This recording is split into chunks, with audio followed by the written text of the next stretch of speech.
let's get them ashe fingers going. How's everybody? Oh, I'm so blessed and honored. Thank you so much, Dr. Ware. I am, when I looked at your work and looked through it, I saw that we have much to discuss. So I'm definitely looking forward to that. And I don't dive as deeply into the epistemological stuff in this presentation, although it's omnipresent, and I'm just so thankful too to learn this word ISRARR, because it is similar to the Yoruba word awo, unseen knowledge, which is often translated as secrets, but there's a difference between a secret and privileged knowledge. There is knowledge that not everybody has the right to have. And in the West, we believe knowledge to be this thing that anybody should just be able to pick up.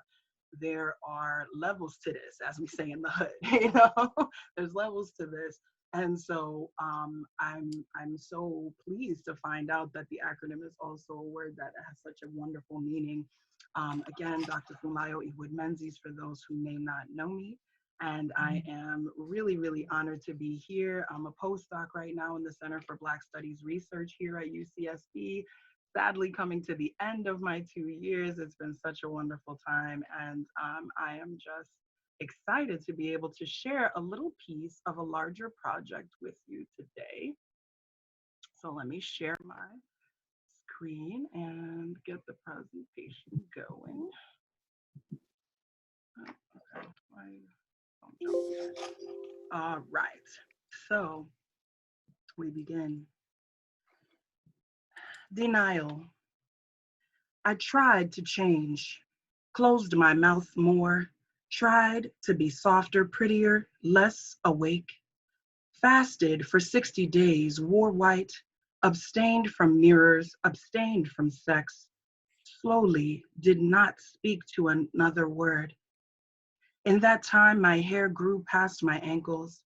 I slept on a mat on the floor. I swallowed a sword. I levitated. I went to the basement, confessed my sins, and was baptized in a river. I got on my knees and said amen, and said, I mean. These words, penned by Somali-British poet Warsan Shire and spoken by Beyonce, ignited a media firestorm despite their invocation to water. Spoken as an interlude between songs on her 2016 visual album Lemonade, the words reference having abstained from looking into mirrors, sleeping on the floor, abstaining from sex, and other ritual actions immediately identifiable to practitioners of Africana religions as actions following initiation. I have to admit that I myself sat up straight and raised an eyebrow as I watched and listened, wondering what, if anything, Beyonce's choice to include these words revealed. As the interlude is spoken, Beyonce floats in water as though in amniotic fluid, waiting to be born. And then, in the next scene, she bursts through a doorway, adorned in a flowing yellow dress, the water cascading behind her.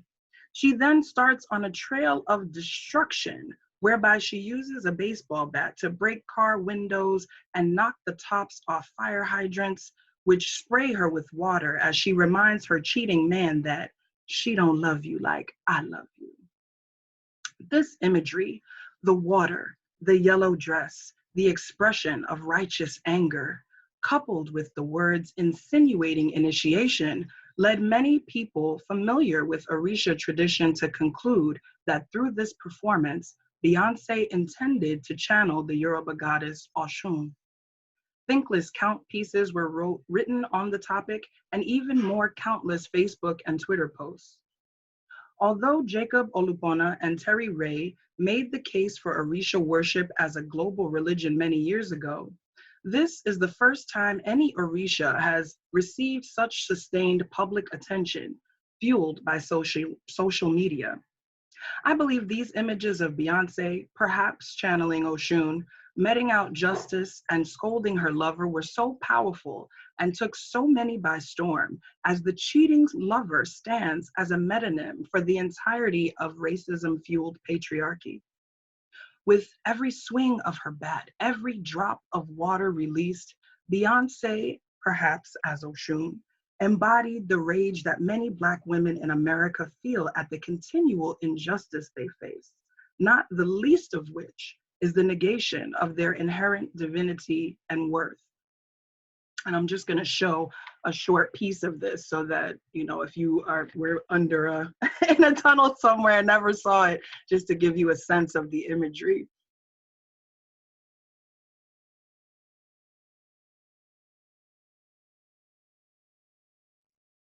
Are you cheating on me? Are you cheating on me?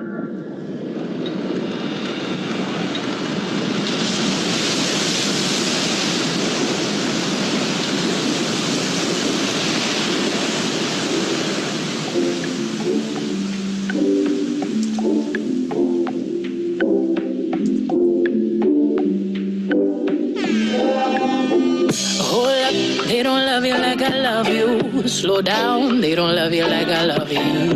Back up, they bitch. Know that I kept it sexy, you know I kept it fun. There's something that I'm missing, maybe my head for one. What's worst, looking jealous or crazy, jealous or crazy. Or like being walked all over lately, walked all over lately. I'd rather be crazy. So while some lauded what they saw as Beyonce providing needed representation, just as many took offense at the notion that Beyonce would have the audacity to assert herself as Oshun, even though she never actually said that's what she was doing. Like I love you. The chatter began again in 2017 when B donned a golden crown and gown as she performed while pregnant with twins at the Grammy Awards. That's the upper right image. It began again in 2019 as Beyonce's video for the song Spirit from the soundtrack of The Lion King hit, and she wore this golden gown in the upper left to the premiere. Regardless Beyonce's intention in any of these instances, the assertion that she, the most famous entertainer in the world, has been channeling this African goddess is one catalyst in the rise of what I call the Black Goddess Revolution. The Black Goddess Revolution is a phenomenon whereby Black women in the US and beyond are actively seeking empowerment through connection with their inner divinity. Divinity which has often been denied by the intersectional oppressors of racism, classism, and religious bigotry. As I examine the phenomenon, I ask, what does the Black Goddess Revolution and the Osun Effect, which I'll speak about in a moment, indicate about the intersections between Africana religions and public life in America? And what potential for real change, real revolution does it hold in a world where popularity is often conflated with power and in which women are more often relegated to the realms of myths than lauded in the annals of history?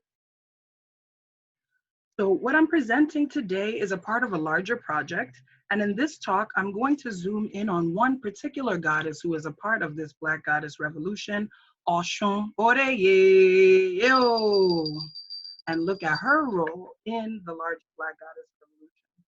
Oshun has been so hyper present in this phenomenon as to warrant her own discussion space. And I call her particular influence the Oshun Effect. I'll begin with a short overview of who Oshun is and what exactly I believe young Black women are seeking to tap by connecting with her. Next, I will examine some of the positives that have come from Oshun's sharp increase in publicity over the last 5 years. Third, I'll speak on some concerns the increased attention has brought to the fore. And finally, I will share recommendations for moving forward and maximizing the constructive impact of this phenomenon. Ultimately, while I see this as a positive effect with massive potential, that can only be the case if it is properly wielded. Oshun, Omyo, Otao, Ideo, Agbao, Oreye, Oshun. Oshun, hail her water, hail her stones, hail her bracelets. She supports us, hail. Oshun. To understand the Oshun effect in the Black Goddess Revolution and Oshun's role, we must first understand who she is. In the Yoruba sacred stories, Oshun is the one sole female divinity to descend to earth with 16 males at the time that the Almighty God Olodumare decided that life should begin on earth. Upon their arrival, the 16 males summarily disregarded the input of the one female, Oshun. Things go haywire. Crops will not grow, the rivers will not flow, women will not become pregnant, nothing the male deities do will work. And they continually dismiss Oshun when she offers her assistance. They return to Orun, the spiritual realm, and upon hearing their complaints about what has been happening on earth, Olodumare asks them one simple question. Where is Oshun? As the story concludes, Olodumare directs the male Irumole to go back and beg Oshun's forgiveness for mistreating her. Without her input, they are told, nothing on earth will work properly. Upon receiving this message, the male Irumole returned to earth and proceeded to beg Oshun's forgiveness. As it turns out, she is pregnant. And she tells the male Irumole that because of the way they've treated her, she would not want to bring a female child into the world. And so she says that she will not help them if the child is female, but that she will help if the child is male. The child in her womb was in fact female, but to save the earth and ensure its continuity, Obatala Epaosha, who is charged with molding children in the womb, upon seeing that the child was female, covertly reached in and changed the child's gender to male. All were joyous upon the male child's birth, knowing that Oshun would indeed do her crucial job in the world of making things run and run smoothly. The child who was born from Oshun's womb was Eshu, the guardian of the crossroads, divine messenger, and the one who teaches lessons to those who commit moral infractions. When all was said and done, they chanted, Oshun is of vital relevance. Oshun, we seek your consent in all issues. Nobody can be an enemy of water. We use it to bathe. We drink water. We meet water at every turn. Water can never be disgraced. Join me and shout, Ore ye, yeo. This verse comes from the Oduifa Oshe Otura and introduces us to the archetypal feminine entity Oshun and establishes her vital relevance by referencing her as water and water as her, suggesting their mutual embodiment. This connection is further demonstrated by the fact that most all female Orisha are associated with specific bodies of water. Oshun with the Oshun River, Yemoja with the Ogun River, Oya with the Niger, known in Yoruba as Odo Oya, and Oba with the Oba River, among others. As water and women are indispensable to the propagation of life, both working together in the case of the amniotic water of the womb, in stating that nobody can be an enemy of water, the verse also implies that nobody can or should be an enemy of women. Verses of Oshe Oturupan echo this sentiment and go further into highlighting the blessings that flow from adhering to the sacred edict handed down directly from Olodumare. Those who respect women are promised the blessings of wealth, spouse, children, and long life, the four cardinal blessings within the Ifa Orisha world sense. Recognizing and respecting women's worth is therefore coded as an ethical action that adds value to human life, assuring positive outcomes for those who comply and negative outcomes for those who do not. Oshun, like all Orisha, is the owner of many tools, each of which represents a different aspect of her power. The abebe, or fan, which represents cooling, which Robert Farris Thompson famously notes is a major aesthetic and epistemological orientation of Yoruba religion and culture. The Ota Riverstone, which represents her enduring nature and the way in which all rough things will be smoothed eventually. The Ide bracelets that represent beautification and refinement. And then in her piece, Beyonce, Black feminist art, and this Oshun business, Joan Morgan notes that of all the tools Oshun is said to carry, perhaps the most powerful one is her mirror. The layperson mistakes this for a sign of her vanity. Those of us who know her a bit more intimately, however, recognize the mirror as the tool Oshun holds up to our faces when she requires us to do the difficult work of really seeing ourselves. And just to touch for a moment on the point Dr. Ware made about my diaspora and continental connections, just note that on the top here, we have a traditional abebe, which is made out of brass, and then one that you may find in the diaspora made of feathers. The traditional brass ides, and then the beaded ides that we find very commonly in the diaspora. And then this mirror is a type of mirror that we would often find in the diaspora, and remembering that water was the first mirror. So water was Oshun's first mirror, the first reflective surface. Part of the power of Beyonce's invoking of Oshun is that it held up a giant, globally visible mirror that allowed young Black women to see a goddess reflected back at them, rather than a hoochie mama, a nappy-headed hoe, a workhorse, a thought, a ghetto girl, a victim, or a hyper-sexed whore, which our colleague Murray Miller-Young talks about in her book, A Taste for Brown Sugar. All of these terms which have been applied to Black women in America. Religiously, it held up a mirror that reflected something other than the one woman with which Black American Protestants are familiar, Eve, who they are taught caused the downfall of humanity. It opened the door for many young Black women who had no concept of this divine Oshun aspect of themselves to begin to seek and ask questions. The impact on the ground was made clear to me as my own inbox stayed and still stays full of people seeking themselves, young Black women predominantly. Here at UCSB, students often come to my office, sometimes to see Dr. Wood-Menzies, but more often they come to see Funlayo, the priestess, and to ask more intimate questions and receive light spiritual training aimed at helping them connect with themselves. And how do many of these conversations begin? Oh, you know, Dr. Funlayo, I watched Lemonade, or I read one of the think pieces about it, and I want to know about Oshun. So it's clear to me what a powerful force these representations have been and have the potential to be.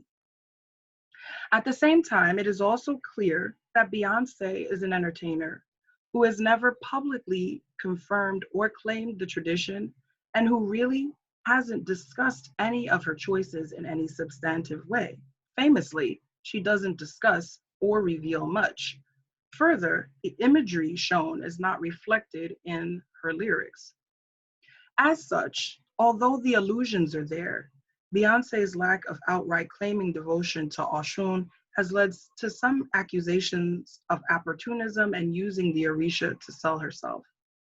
As well, there are larger questions around who's Oshun or which version of Oshun Beyonce represents, which ties to a larger debate that looms over Black communities in the US and beyond, colorism.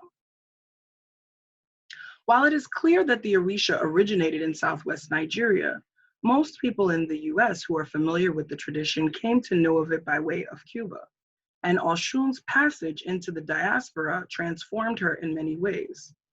First, upon blending with Our Lady of Charity, La Virgen de Caridad in Cuba, she became associated with the color yellow. While brass, which is golden in color, has always been Oshun's metal, her traditional cloth color was white with red accents, which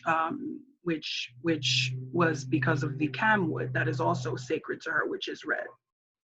Second, Oshun became associated with a particular type of maniacal laughter, and as Kamaria Roberts and Kenya Downs, writing for PBS, note, a malevolent temper and sinister smile when she's been wrong. These characterizations are less forward in Yoruba land conceptions of her. Most importantly, and most problematic for many, an Afro-Cuban sacred story says that when Oshun and Yemoja, another female Orisha, arrived from Nigeria, Yemoja changed Oshun and made her skin lighter and her hair less kinky, so that all the people of Cuba, many of whom are mixed race, would be able to see themselves in her. As such, some Cuban practitioners in my research have even insinuated that only light-skinned women can be initiated to Oshun. And as you see in the upper left, this is an image from a folkloric performance in Cuba, where you see that this woman here in the red is to dance Oya, and she's a brown-skinned woman. And then the woman dancing Oshun is a lighter-skinned woman, and you almost always see this type of casting in folkloric performances and in many times in artwork, further buttressing this. This has created a dichotomy similar to the one that exists within Haitian Vodou with Ezili Freda and Ezili Danto, pictured here, whereby the lighter-skinned or mixed race Oshun is classified as more beautiful and sexually desirable, while the dark-skinned Yemoja is classified as more matronly and less desirable. Spiritual versions of the mulata and the mammy. Light-skinned, often blonde-haired Beyonce as Oshun for some validates and instantiates this dichotomy in the real world and is pregnant with the potential for reinscribing problematic colorist ideologies and alienating darker-skinned women. As well, because of the ways in which Beyonce's portrayals depart from tradition, there have also been questions around authenticity and whether she, as a non-practitioner, is disrespecting the tradition with her portrayals. For me, I think it's important to understand how Oshun and all of the Orisha exist as archetypes. Every woman, by virtue of her femaleness and her bodily water, is Oshun, is Yemoja, is divine. The recognition of this is the real revolution, disconnected from the particularities. It is this inner divinity with which diasporic women drawn to Oshun most seek to connect. As such, Oshun becomes what Jacob Olupona has called an indigenous hermeneutic, a lens through which Black women are able to reinterpret themselves and their own divinity. Looking forward, although Beyonce has global brand reach, although Beyonce and her global brand reach sparked and brought attention to this conversation, she has not been and will not be the one to sustain it. Other than popping up in a yellow dress periodically, Beyonce is not actively participating in the creation of the Oshun hermeneutic, though she is participating in the Black Goddess Revolution. But many other young women who are practitioners and whose lyrics align with the Orisha aesthetics are contributing and actively using the power of Oshun to encourage and impact other young women. Artists like Oshun Femi, Wambi Njeri, Ibeyi, and Oshun, and others who claim the tradition and who seek to empower through their lyrics. And so I just wanted to show a brief clip of one of these groups who recently performed at our conference this past weekend to show as well the ways that they blend the traditional and diaspora aesthetics in their work.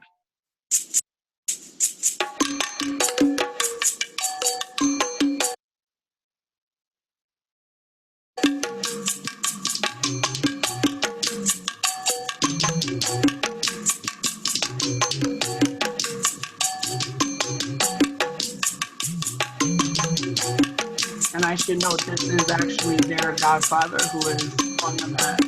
They are issues.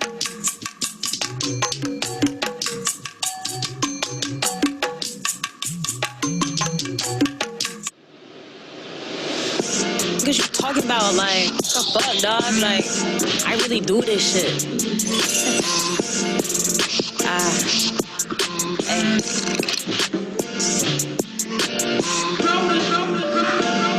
You know what I'm saying? I really gotta live this, breathe this, be this. Prayed up to my days up. Blessings on blessings, like, yeah. I'm on a path. I'm in my God body, do the math, and I take a bath in the water. I know I am the daughter of the river of the moon, blessed by Oshun, and bittersweet is coming. So I just wanted to show that little clip to show their mix of aesthetics, and to also note that they have been out here doing what they do and doing the music that they do before Lemonade was dropped. But again, Beyonce's reach being what it is, it did help to catalyze this. And so as I close, I encourage those who are working in these spaces to first, as Dr. Ware alluded to earlier, to look further than the specific circumstance, but to understand the deeper epistemologies at play here, understand the deeper meanings of the seeking that is happening now with young Black women, to understand that the revolutionary power in this has to come from the grassroots, as revolutionary power often has, and we can discuss that, and to know that although we often have heard and said that the revolution will not be televised, that artists who create our ritual technologies, our music, our dance, our visual arts have often been the ones at the forefront of the revolution, and they are largely still, many of those still carrying it on. And so we honor their work, and I look forward to discussing the work of art, the work of epistemology, and the work that all of this has to interplay together in order to really create the revolutionary force that it could be. Thank you.